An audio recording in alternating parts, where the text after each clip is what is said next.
Saya mau cerita. Ada 2 orang sahabat yang tinggal di sebuah desa kecil di Italia. Sebut saja nama mereka adalah Pablo dan Bruno. Mereka adalah anak muda yang memiliki impian yang tinggi. Mereka sering berkhayal. Bagaimana kalau suatu hari nanti mereka menjadi orang terkaya di desanya? Keduanya merupakan orang yang sangat ambisius. Yang mereka perlukan adalah sebuah kesempatan. Pada suatu hari, kesempatan itu pun datang. Kepala desa memutuskan untuk mempekerjakan kedua anak ini untuk membawa air dari sungai ke sebuah penampungan air di tengah desa. Keduanya masing-masing membawa 2 buah ember dan segera menuju ke sungai. Menjelang sore, keduanya telah mengisi penampungan air sampai penuh. Kepala desa menggaji mereka masing-masing berdasarkan jumlah ember air yang mereka bawa. Wow, Pablo dan Bruno senang sekali. Ini berarti impian mereka akan segera terkabul. Mereka sulit percaya jika mereka bisa mendapatkan rezeki sebanyak ini. Mereka bekerja lebih keras lagi setiap hari, agar bisa mengangkut air lebih banyak. Namun, Pablo mulai merasakan ketidaknyamanan. Ia tidak yakin pekerjaan ini bakal buat impiannya terwujud. Punggungnya nyeri dan kedua telapak. Tangannya lecet-lecet. Kian hari kian takut saat harus pergi bekerja. Ia pun mulai berpikir keras, mencari akal. Bagaimana caranya membawa air dari sungai ke desanya. Ahai! Pablo mendapatkan ide. Bruno, saya punya rencana. Daripada kita mondar-mandir bawa-bawa ember setiap hari, kenapa kita nggak sekalian aja buat sebuah saluran pipa dari sungai ke desa kita?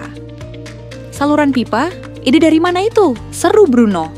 Kita udah punya kerjaan yang bagus, Pablo. Saya bisa bawa 100 ember sehari. Saya akan jadi orang kaya.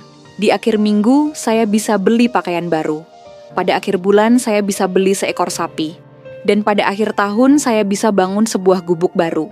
Nggak ada kerjaan sebagus ini di desa ini. Setiap minggu, kita bisa liburan. Setiap akhir tahun, kita berhak cuti selama 2 minggu dengan gaji utuh.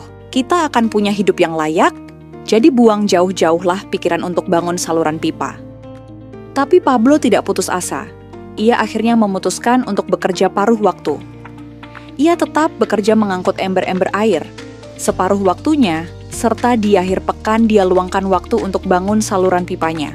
Hal itu tidak mudah, penghasilannya otomatis menurun, dan dibutuhkan waktu 1 hingga 2 tahun sebelum saluran pipanya bisa menghasilkan sesuatu yang berarti. Bruno dan orang-orang desa mulai mengejek Pablo. Dia menyebutnya Pablo si manusia saluran pipa. Bruno yang berpenghasilan hampir 2 kali lipat dari Pablo, terus memamerkan barang-barang baru yang berhasil ia beli.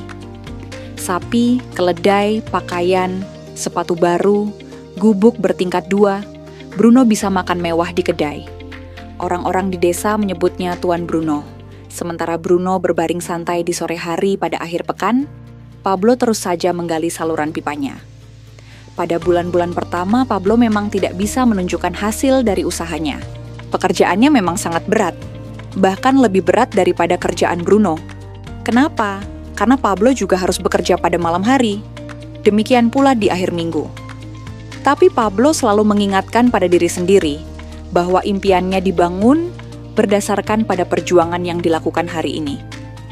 Dari hari ke hari dia terus menggali, inci demi inci, sedikit demi sedikit, lama-lama jadi bukit. Dari 1 inci, kemudian menjadi 1 kaki. Kemudian jadi 10 kaki. Kemudian 20 kaki, 100 kaki, dan seterusnya.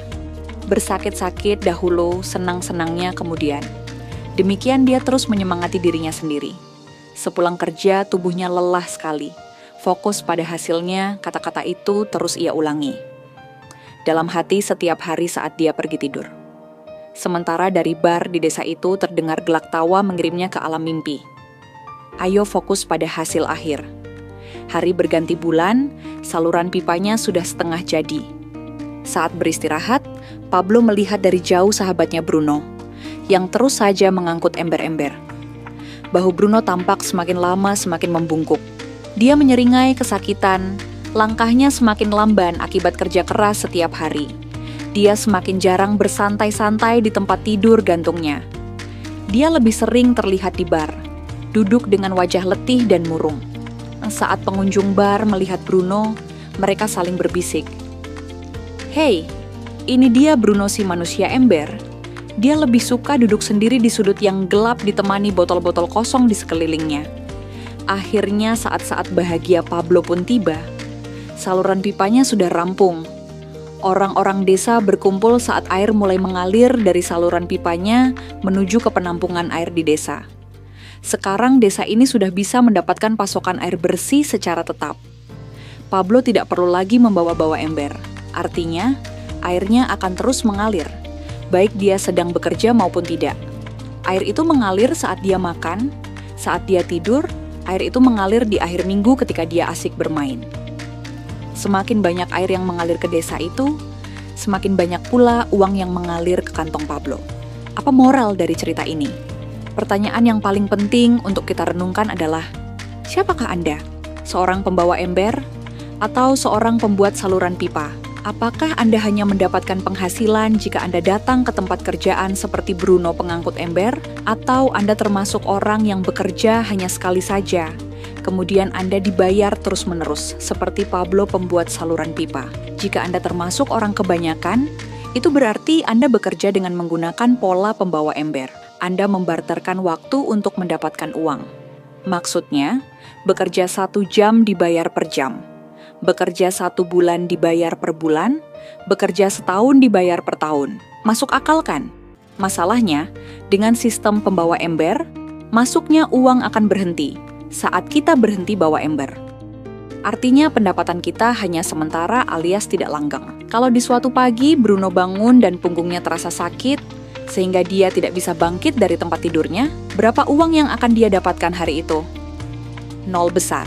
Fakta yang harus kita sadari adalah, kita tidak bisa bekerja selamanya, karena faktor usia dan kesehatan. Jika kita tidak sanggup membarterkan waktu kita, maka kita tidak akan mendapatkan uang. Pablo jauh hari sudah menyadari keterbatasan ini. Karena itulah dia langsung berpikir untuk menciptakan suatu sistem yang memungkinkan dia untuk terus mendapatkan bayaran, baik dengan cara barter waktu ataupun tidak. Pikirkan ini, bagaimana dengan Anda? Anda mau apa? Kalau besok penghasilan Anda berhenti, apa yang akan terjadi kalau Anda dipecat? Apa yang terjadi kalau kemudian Anda sakit atau cacat, sehingga tidak bisa membawa ember lagi? Bagaimana seandainya perawatan kesehatan yang mendadak yang harus Anda jalani menghabiskan uang tabungan Anda? Apa yang terjadi bila uang tabungan Anda itu langsung menguap dalam semalam? Kalau penghasilan Anda berhenti besok, untuk berapa lama Anda bisa membayar hipotek Anda, cicilan rumah, mobil Anda, atau untuk biaya sekolah anak-anak Anda? 1 tahun, 6 bulan, 3 bulan, atau 3 minggu? Jelas, apakah Anda bekerja sebagai penyapu jalan, bekerja di kantor, punya jabatan tinggi, atau memiliki toko? Seorang profesional di bidang tertentu, tetap saja Anda membarterkan antara satuan waktu dengan satuan uang. Apakah dengan cara demikian Anda akan aman? Satu-satunya jalan untuk menciptakan keamanan yang sesungguhnya adalah seperti yang dilakukan oleh Pablo, yaitu membangun saluran pipa saat Anda masih bekerja sebagai pembawa ember. Dengan membangun sebuah saluran pipa, Anda cukup mengerjakan pekerjaan sekali saja. Capeknya sekali saja, tetapi Anda akan dibayar terus-menerus. Saluran pipa ini akan memberikan Anda penghasilan, walaupun Anda sedang tidur ataupun Anda sedang main.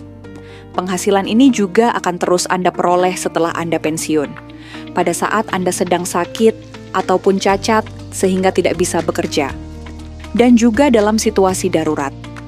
Inilah yang disebut sebagai penghasilan pasif. Anda tahu, saat ini kami sedang membangun saluran pipa yang akan memberikan penghasilan pasif. Mau tahu caranya? Hubungi orang yang share video ini. Dia punya informasi yang luar biasa untuk perubahan hidup Anda.